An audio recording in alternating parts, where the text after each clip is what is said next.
and welcome to For Real Life Pod. My name is Sharon. I am a super Bluey fan. And I'm Tori, a total Bluey newbie, watching the episodes for the very first time. And together we're reviewing and recapping the many adventures of the Healer family. Let's dive in. This episode of Bluey is called Wild Girls. Hello everyone and welcome back to Season 3, Episode 44, Wild Girls. Ooh. And not to be confused with Girls Gone Wild. These are just Wild Girls. Different. Totally different. Totally different. And if there are children listening, you would have to ask your parents about that. I'm not getting into it here. Wild Girls. So let's start with your synopsis. How would you explain this episode to someone who had never seen it before? Coco learns how to share her friends. Aww. Simple but sweet. Simple but sweet. Yes. And I think that it's interesting because if you remember one of your favorite episodes from season 1, Shadowlands, it was also Coco who was having difficulty playing a game with other people. Yes, that's right. Consistent at least. Consistent. Apparently it's something she's still working on. Working on herself, yeah. Working on herself. Absolutely. So what did you think of this episode? Well, you know me, I'm always a sucker for a Friends episode. I love the Friends. Yeah. I love the storytelling. I really enjoyed it. I like how Bluey was there, but like very kind of in the background. I am starting to get that feeling in a lot of the episodes. Maybe this is normal for episode 40 something in season 3 of 44. Haven't we done this before? Haven't we learned this lesson before? But I feel like Bluey does such a good job of like teaching it in a different way every time. I'm gonna let it go, but I do spend a little bit of time of trying to remember, okay, what episode did they already talk about this in? So I need to try to let it go. But I did have a little bit of that happening throughout this episode, but I can let it go because I love the Friends. I loved the storytelling. I loved the outcome. So positive all around. Yeah, I mean, there's a little bit of deja vu, but I think what we learned in the previous episode is that children do not learn things the very first time, or like 2 episodes ago, right? Yes, when we were talking about show and tell, the whole point of show and tell is that children don't learn things the first time, and you have to like keep do it again. them. Yes, multiple times. So they're like, and to prove that point, 2 episodes from now, we're going to revisit something from like season 1. Yeah, totally. The exact same character. All right. So before we start recapping the episode, I do want to shout out to a couple of people who have left comments or answered some of our polls on Spotify.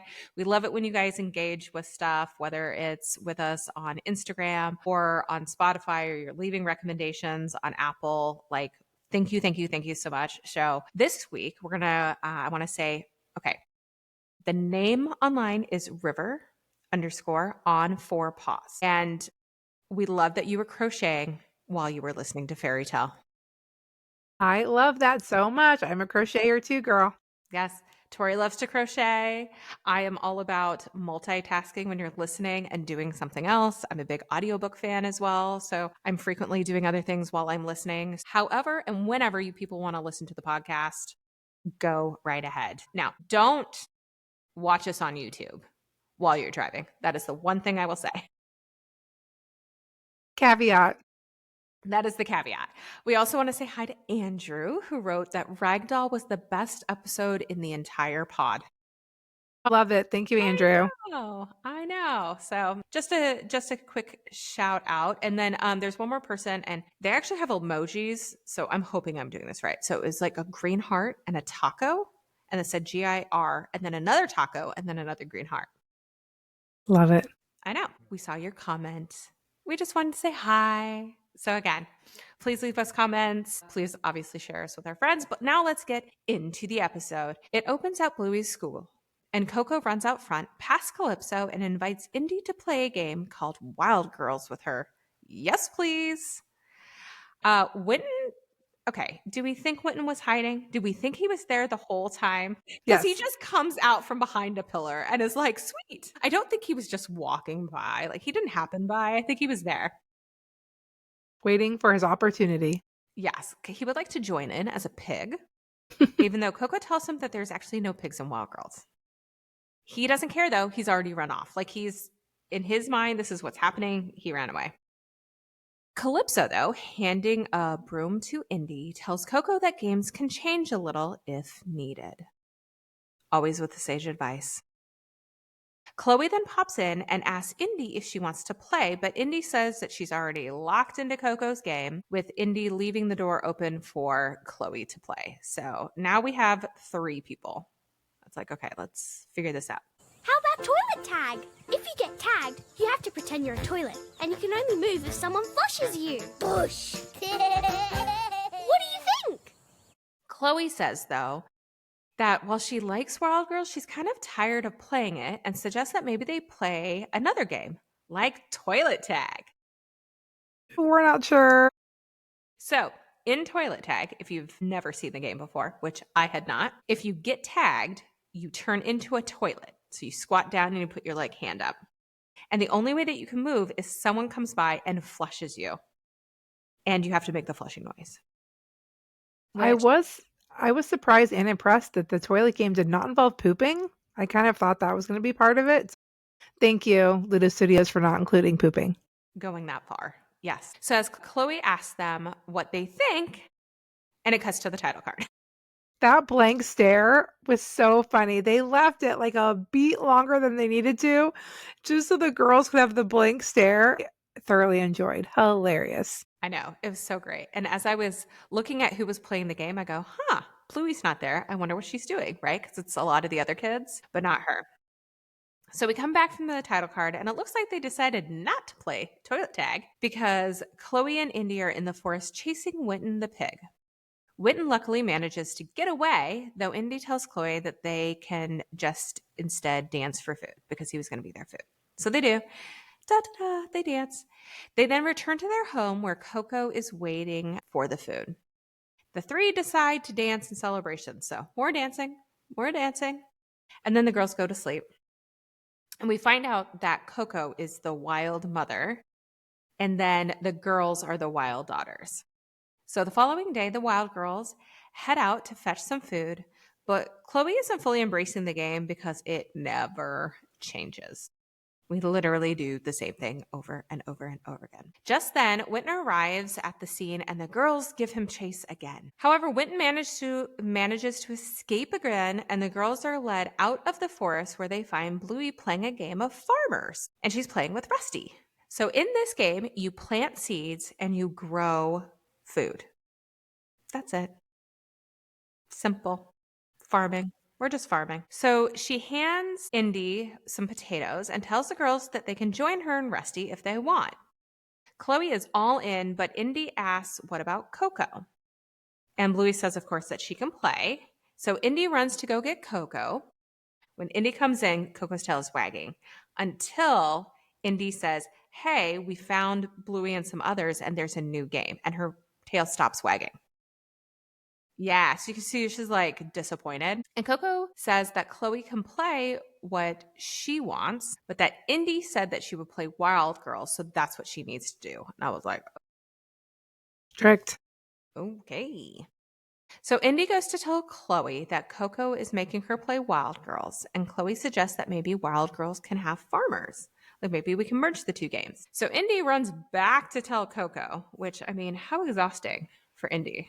Just like a middleman at this point. I know, getting pulled in a million directions. Trying to convince your 2 friends to do the same thing. And Coco says they are different games and that Indy has to promise to stay away from the farmers because they are dangerous.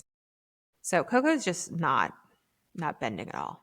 Cut to the next day. While hunting for Winton, i.e. the food, Indy stumbles across the farmers again. However, she doesn't join them.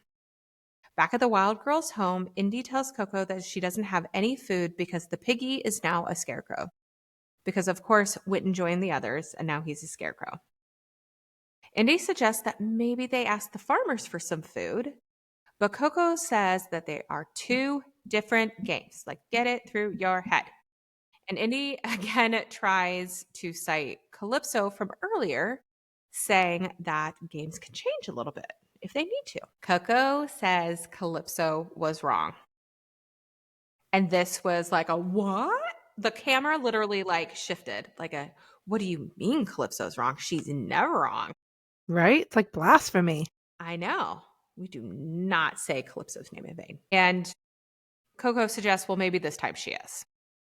So Coco ends the argument by going to sleep, which, okay. And Indy runs out and defects to the farmers. Calypso, can you make Indy play with me and not Chloe? Indy is in charge of Indy, sweetheart. But I want to play Wild Girls. Coco then wakes up and heads out to find Indy, stating that she's really sorry for saying Calypso was wrong and that she was just hungry. Did you catch that? Yeah, blame it on the hunger, girl. I'm with you. I do crazy things when I'm hungry. I was angry. I'm so sorry. Come back. Coco then emerges from the forest to find Indy with the farmers, and this saddens her. So she runs back into the forest, sits down, and starts howling. Ow, like an actual dog. So cute. When they cry, it's so cute. Sad, but cute. Calypso notices. Calypso's apparently just there. And she knows everything. I mean, Calypso knows all. I have no doubts. She could be in the school and she still knows what's happening on that field. Yes. So she comes over and Coco asks her if she can make Indy play with her and not the other kids. And Calypso's like, no. Indy is in charge of Indy. Good answer. I'm going to have to remember that one. Indy is in charge of Indy. We don't make other people do things, right? Calypso then asks her why she likes playing Wild Girls. Well, the broom and Indy bringing food and dancing with Indy. Maybe she just likes playing with Indy. Wow. Like Calypso is just golden. Breakthrough. Yeah. Breakthrough. However, Coco admits that she loves playing. After Coco admits that she loves playing with Indy, Calypso asks her if maybe she could scare a scarecrow. And this has Coco thinking. And she has a thought. Cut to the scene. From inside the forest, Witten sees Coco just standing there, which scares the birds away. Witten then deems her the pink witch of the woods because she's holding the broom. And Indy, all the kids run over. Indy has an idea.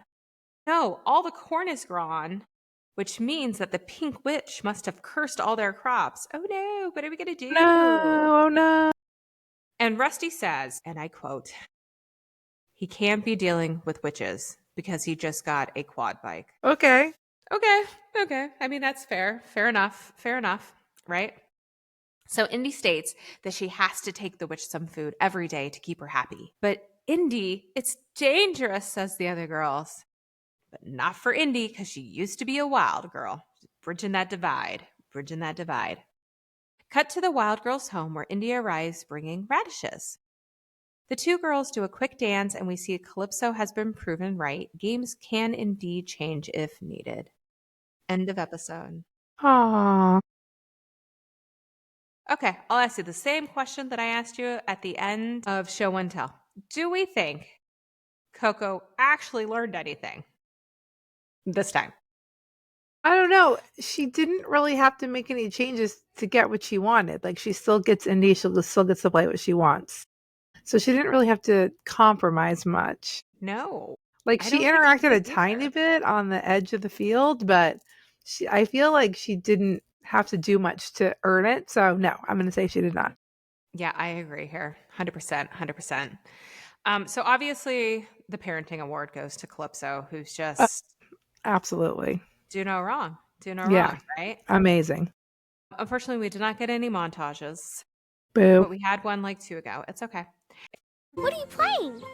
Farmers. How do you play farmers? It's easy. You plant seeds and they grow into food. See? These are potatoes. So toilet tag, I had never personally heard of it before. I did some looking online. Apparently it is a thing. I could not find it is something that is like started over in like Britain or Australia. Like regionally, like where does it come from regionally? There was nothing. It just basically all the things that I could find said it's some sort of like tag on like freeze tag. It's just like a variation, but there wasn't any documented history. Okay, good to know. On toilet tag. But it is a thing. Kids do play it at PE. I thought it was hilarious. I was like, this is so much better than freeze tag because then you're like doing stuff and then other people are trying to like tag you back in. Yeah. So a little bit about that. I do have some other facts though. Okay. So as you know, and we talked about before, Joe did a couple of behind the episode podcast for Bluey, specifically in season 3, like just a handful of them. And this was one of the ones. So we do have some information from him on this episode. And he said that the girls were supposed to be chasing Winton with sticks in their hands. So they should have actually had sticks in their hands. But ABC Australia has strict rules around stuff like that. So, like weapons and various other things. So they actually removed those. So they just had, They're being pretend. pretend. I Yeah. actually was curious what they were supposed to be doing. I could tell they were Yes, it is. pretending. And then later, when they were pretending on the farm, it kind of made the pretending make more sense, but I still didn't understand what they were supposed to be holding. So, sticks. Thank you. Yes. And I would not have thought of this, but I guess Joe also said that he wanted to explore the whole hunter gatherer versus farming agrarian like culture. Because as you know, like one of his brothers is an actual archaeologist, right? And we had in one of the episodes from season 2 how they did like the whole timeline, and the Yeah, two, Rug that whole Island, thing. maybe? Yeah. No, we're going. It was a different one, but it was one of those where they like did culture stuff. Yeah. Yeah, they did culture stuff. So I guess that was a planned thing. So they were supposed to do that. Yeah. Well, it's funny because it made me think of, it's not exact, but the song from Oklahoma where it's about the culture between the farmers and the cowboys. And they're Yeah. like, oh, the farmer and the cowman should be friends. Oh, the farmer and the cowman should be friends. One man likes to push the plow, the other likes to chase a cow, but that's no reason why they can't be friends. Mhm. So during this episode, I was thinking about that song. And even though it's like Wild Girls, not Cowgirls, I still got the like two cultures that are like living together, but have like different, forms. And so I was almost there, Joe. I was almost there. You were almost there. I like it. I didn't even think about that.